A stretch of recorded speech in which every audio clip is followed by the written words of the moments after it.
Welcome to Uncut, Gems and Their Stories. I'm Paige. How are you? Whether you're here to unwind, learn something new, or just escape reality for a little while, you're in the right place. Because this is the podcast where we dig into the raw, unpolished stories hidden inside the world's most incredible gemstones. So grab a drink, light one up, get comfortable, and let's uncover another story. Welcome to Uncut.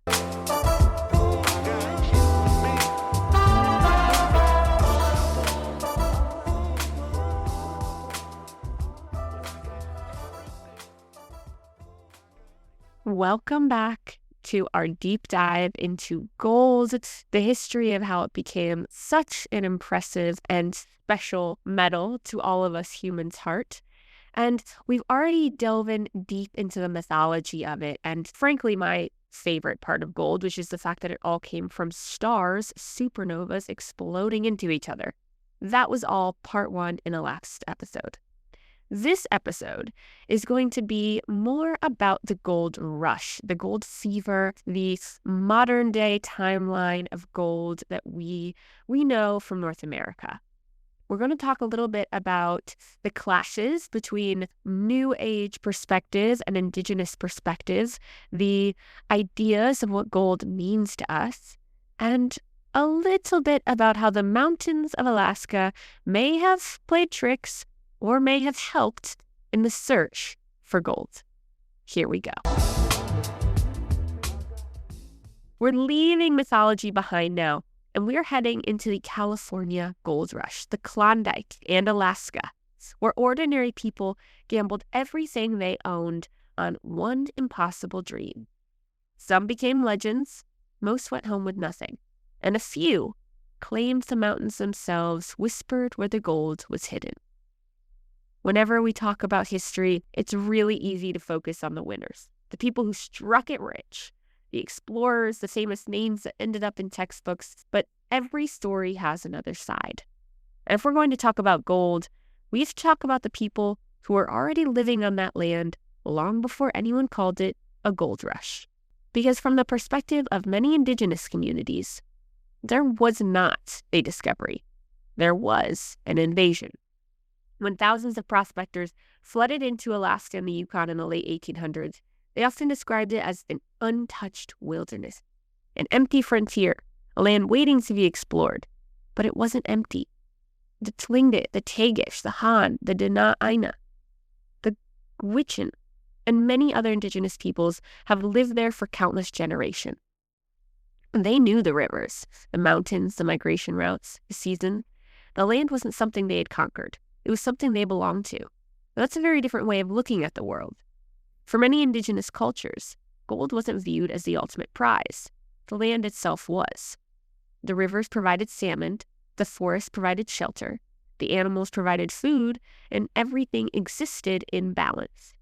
Gold was simply another gift from the earth, not something to tear the earth apart to obtain. Then, almost overnight, everything changed. News of gold spread across North America. Within months, tens of thousands of strangers poured into the region. New trails appeared, mining camps grew into towns, forests were cleared, rivers were diverted. Entire landscapes began changing faster than they ever had before. And with those newcomers came conflict. Traditional hunting grounds became mining claims. Fishing areas became crowded with prospectors. Land that had sustained families for generations suddenly had fences, ownership papers, and people claiming, oh, this over here, this is mine now. Many Indigenous communities were pushed from their traditional territories, and some were forced to relocate entirely. Others found their way of life becoming increasingly difficult as access to important resources disappeared. And unfortunately, it wasn't just the land that changed. Diseases that Indigenous communities had never been exposed to arrived alongside settlers. Illnesses like smallpox and influenza spread rapidly through villages that had little natural immunity. Entire communities suffered devastating population losses, and it's one of the saddest patterns you'll find throughout history. People chasing opportunity without realizing the cost someone else is paying. And yet, despite everything, Indigenous people weren't simply bystanders in the gold rush. In fact, one of the most important discoveries in gold rush history wouldn't have happened without them. You may have heard the name George Carmack. For years, many history books credited him with discovering the gold that started the Klondike Gold Rush. But that's only part of the story. Standing beside him were two Indigenous men, Tags Charlie and Quiche, better known today as Shukum Jim. Shukum Jim was Tagish man whose family knew that landscape better than almost anyone. And on August 16th, 1896, gold was discovered on Rabbit Creek. Soon afterwards, the creek was renamed Bonanza Creek, and that single discovery ignited one of the largest gold rushes the world has ever seen. For many years, his role wasn't given the recognition it deserved. History often has a habit of simplifying stories, especially when they become legends. Fortunately, modern historians have worked to restore that history, giving Shukum Jim and the Tagish people the credit they earned. It's a reminder that discoveries rarely happen in isolation. Behind almost every famous explorer, there's usually someone whose knowledge made the journey possible. Now, there's something I found really interesting while researching this episode. Many Indigenous traditions didn't separate spirituality from nature. The mountains, the rivers, the forests, they weren't just scenery. They were living parts of a connected world. Gold wasn't viewed simply as wealth. It carried spiritual meaning because it came from the earth itself. To take from the land meant you also had responsibilities to the land. Respect and gratitude and balance, it all mattered. And honestly, I couldn't help but think about how different that perspective feels from the one driving the gold rush. One worldview asked, how much can I take? And the other asked, how do I live alongside this? Neither perspective is simple, but it's worth thinking about, because we're still asking those same questions today. Modern mining has become something advanced. Machines can move mountains. Technology can extract gold from places miners in the 1800s could never have imagined. But those advances also raise difficult questions.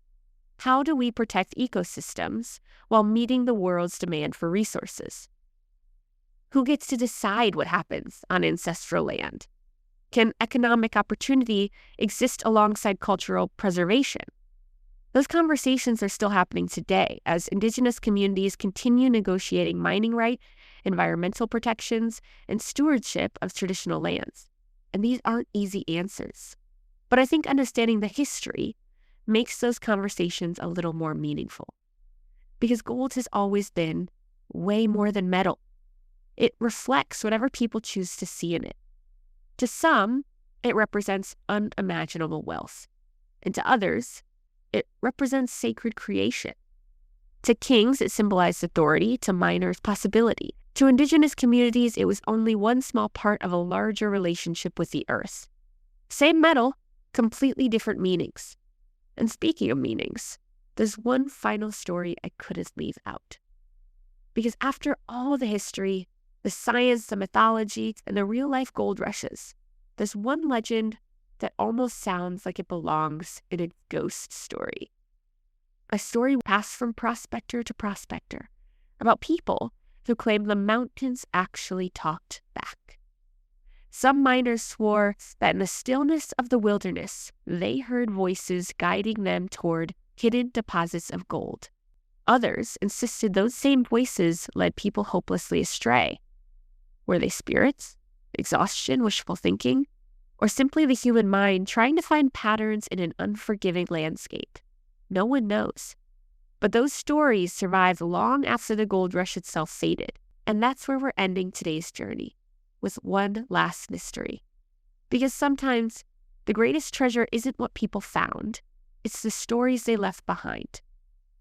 Throughout this episode, we've talked about science, history, kings, myths, empires, fortunes made, and fortunes lost. But if you've listened to this podcast for a while, you know I can't resist ending with a good mystery, because every gemstone, precious metal, and famous treasure seems to collect ghost stories along the way, and gold is no exception. In fact, one of the strangest legends to come out of the Alaskan and Klondike gold rushes wasn't about cursed treasure, or haunted mines, or disappearing prospectors. It was about the voices. Not loud voices, not dramatic ones, whispered. Miners describe them as calm, almost gentle, like someone standing beyond sight. just calling their name. The first stories were easy to dismiss. Imagine you've been hiking for weeks, you're exhausted, cold, hungry. You spent 12 hours standing knee-deep in freezing water, finding almost nothing. Your body's worn out and your mind has to be exhausted. Of course you might hear something that isn't there. That's what most people assumed. Then, more stories started appearing. One miner claimed he had heard someone call his name from across the valley, and when he looked, there wasn't anyone in sight. Still, something about it made him curious. Instead of returning to camp, he walked toward where he thought the voice had come from. And after following a small creek for a while, he noticed something glittering beneath the water. It was gold, not just a few flakes, but enough to convince him he'd stumbled onto something important. Now, one strange coincidence isn't much, but then someone else told a similar story, and then another. Soon, miners in different camps began sharing nearly identical experiences. Some described hearing faint conversations carried through perfectly still air, and others said they couldn't make out the actual words, just an overwhelming feeling that they should keep walking in a particular direction. One group reportedly followed the whispers across rocky ground that looked completely unremarkable. Eventually, the voices stopped. Unsure why, one of the miners began digging anyways, and within minutes they struck a rich vein of gold. Now, if I heard that story after smoking, I'd be like, absolutely not. I'm walking in the opposite direction, okay? But if mysterious voices start telling me where to go, I'm assuming I've either entered a horror movie or I need a snack and a nap. But apparently, a lot of miners did the exact opposite. They listened quietly because no one wanted to admit they believed the stories. Imagine sitting around a campfire with 50 other guys, and you're trying to convince everyone you're tough, logical, experienced. You're probably not going to stand up and announce, "Hey guys, the mountains whispered to me today. I think I'm going to follow their directions. Who wants to come?" So many people kept those stories to themselves, at least at first. Some miners described the voices as sounding familiar, almost like relatives who had passed away. Others insisted they sounded like strangers. A few claimed they weren't even human voices at all, just something steady, calm, and patient, as if the mountains themselves were trying to communicate. And here's the part that makes the legend even stranger. Not everyone could hear them. Two people could stand in the exact same place. One heard nothing, and the other would suddenly stop, tilt their head, and begin walking. How do you explain that? Some believed the voices were spirits protecting the land, while others thought they were echoes of miners who had searched those mountains before. Some said the earth itself was guiding respectful prospectors toward its hidden treasures, and then there were the skeptics, who argued that tired brains do weird things, which, to be fair, is also a perfectly reasonable explanation, especially in a place as vast and unforgiving as Alaska. But here's something interesting. Not every voice supposedly led to gold. Some stories ended much differently. A few prospectors followed deep whispers into unfamiliar wilderness, only to discover nothing. No gold, no campsite, no explanation, just miles of rugged country and a long walk back. And those stories, they became warnings. Don't follow every whisper. Not everything calling your name has your best interest at heart. One of my favorite versions of the legends tells the story of a miner who had completely given up. Weeks of searching, nothing to show for it. He packed his equipment, decided he was headed home the next morning. But that night, that's when he heard it. He heard a voice clear enough to wake him, and it told him to return to a creek he'd already searched. Now, normally he would have ignored it, but he figured, what do I have to lose? The next morning, he dug just a little deeper than he had before, and according to the stories, that's where he finally found gold. Now, is any of that true? Honestly, I have no idea. There isn't any scientific evidence that mountains whisper directions to buried treasure. And I don't think anyone is ever going to be publishing a peer-reviewed paper titled "Ghosts, Surprisingly Helpful Prospector." But folklore doesn't survive because it's scientifically accurate. It survives because it says something about the people telling it. Think about the life of a gold prospector. Weeks, months, alone, surrounded by silence, every day hoping, wondering, and questioning whether you should give up. Wouldn't you start listening a little more carefully to the wind, to the rivers, to your instincts? Maybe that's what the voices were, instinct. the brain quietly noticing patterns you don't consciously recognize. Gold has always promised possibility. Sometimes it delivered. Most of the time it didn't, but people kept chasing it anyway. And that could be the real story of gold. Not its beauty or its value, not even that it came from exploding stars, which I still can't get over, by the way. It's that this single metal has always reflected humanity back at itself. Our ambition, our curiosity, our greed, our creativity, our faith, our willingness to risk everything for the possibility of something extraordinary. It's amazing to think that every civilization we've talked about looked at the exact same metal and saw something different. The Egyptians saw eternity, the Incas saw the sun. There were kings that saw power, alchemists that saw immortality, prospectors who saw freedom, and the jewelers today who see beauty. Most of us see a wedding ring, a family heirloom, or maybe the setting that holds our favorite gemstone. Which brings us full circle. Gold isn't a gemstone, but it has spent thousands of years carrying them, protecting them, framing them, elevating them. Without gold, some of history's greatest gems might never have become icons. The Hope Diamond, the Imperial State Crown, Royal Emeralds. Gold has quietly stood beside them all, never trying to steal the spotlight, just doing what it always does, lasting. Long after empires have fallen, fortunes have disappeared, myths became history, and that's why we've never stopped loving it. Not because it's the rarest or the most useful, but because in a world where almost everything changes, gold reminds us that some things can endure. Thank you so much for hanging out with me for another episode of Uncut with Paige. If you've enjoyed today's journey throughout exploding stars, ancient gods, gold fever, and whispering mountains, I'd love it if you shared this episode with someone who loves history, geology, or just really shiny things. Until next time, stay curious, keep digging, and remember, sometimes the greatest treasures isn't what you find, it's the story you uncover along the way. Tune in next week. Next episode is sure to be a gem.